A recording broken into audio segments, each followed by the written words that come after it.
L'orgueil peut pousser quelqu'un à donner un nouveau nom au péché. C'est-à-dire, on n'appelle plus ça péché, on appelle ça erreur. Quand on commence à donner un nouveau nom qui est joli à entendre au péché, erreur, c'est l'orgueil. L'orgueil nous emprisonne. Beaucoup de chrétiens sont prisonniers de l'orgueil.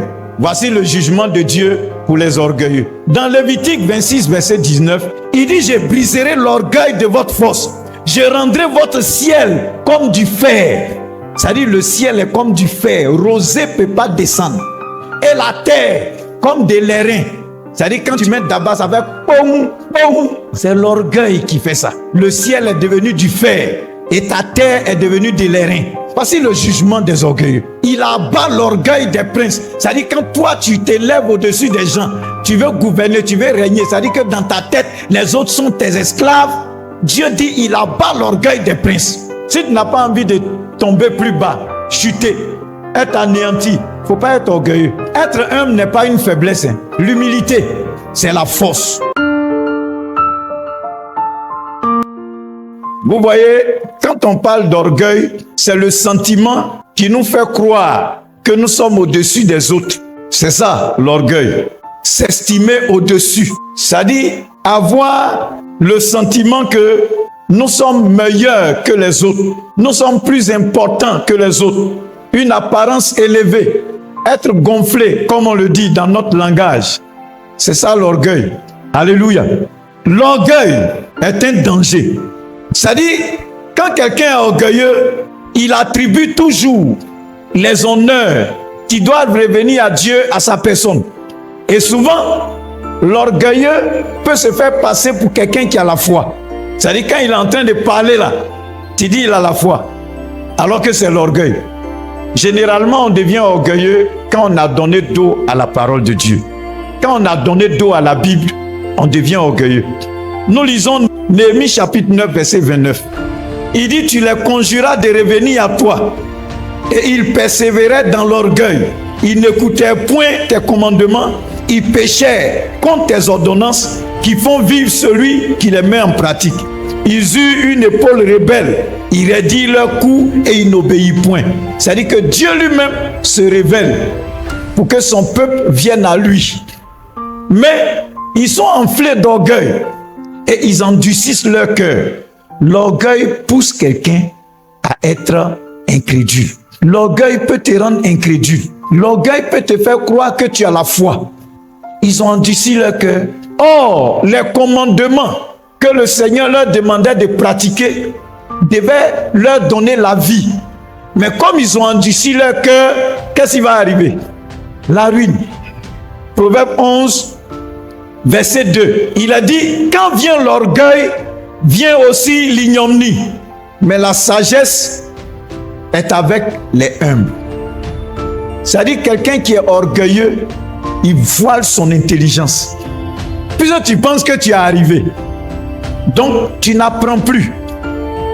Ton intelligence est voilée. Et c'est fini. Ça s'arrête là. Proverbe 13, le verset 10.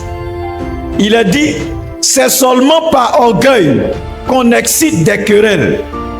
Mais la sagesse est avec ceux qui écoutent les conseils. L'orgueil excite quoi? Les querelles. L'orgueil excite des querelles. Quand un orgueilleux est dans un milieu, tu ne fais pas attention, il n'y a pas la paix là. Amen. L'atmosphère spirituelle même est polluée. C'est pourquoi, pour être disciple, il y a des comportements qu'il faut bannir de sa vie.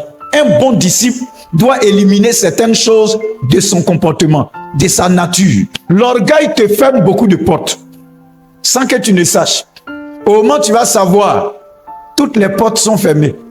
Dans Ézéchiel chapitre 16, Dieu parle à Sodome et Gomorrhe maintenant. Il dit: voici quel a été le crime de Sodome. Ta sœur, elle avait de l'orgueil. Elle vivait dans l'abondance et dans une insouciante sécurité. Elle et ses filles. Ézéchiel 16, verset 49. Voici quel a été le crime de Sodome. Ta sœur, elle avait de l'orgueil. Elle vivait dans l'abondance et dans une insouciante sécurité. Elle et ses filles. Et elle ne soutenait pas la main du malheureux et de l'indigent. Vous connaissez l'histoire de Sodome et Gomorrhe. qu'est-ce qui les a entraînés à mener cette vie de dépravation? Ils avaient des biens. Donc, comme ils étaient entourés de richesses. En tout cas, le cadre était bon. La terre était fertile. Donc, c'est leur orgueil les a entraînés dans une vie de perversion, une vie de péché. Au point où aller avec femme là, c'est devenu petit pour eux. Ils ont commencé à vivre l'homosexualité, le lesbianisme.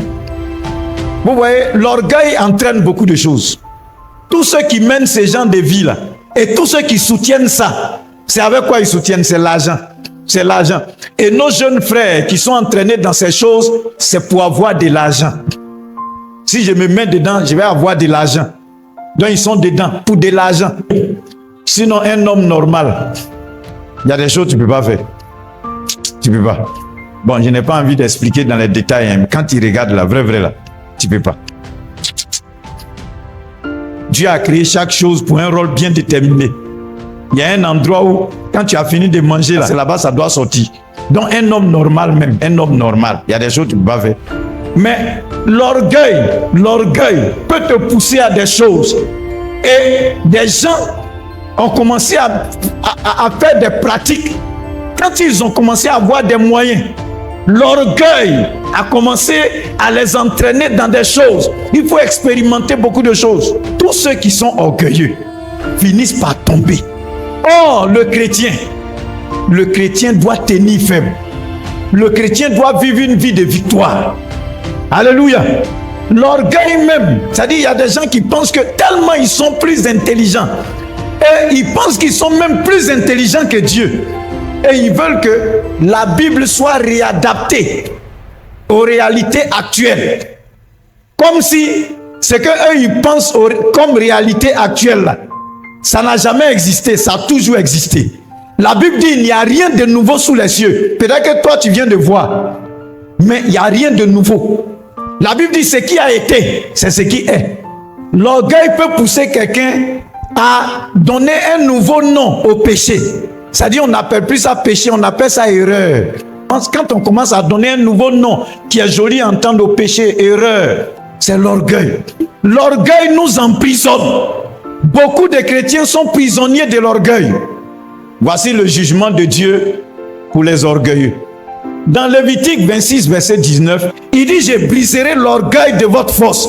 Je rendrai votre ciel comme du fer. C'est-à-dire le ciel est comme du fer. Rosée ne peut pas descendre. Et la terre, comme des lérins. C'est-à-dire quand tu mets d'abord, ça fait boum, boum. C'est l'orgueil qui fait ça. Le ciel est devenu du fer et ta terre est devenue des lérins. Voici le jugement des orgueilleux.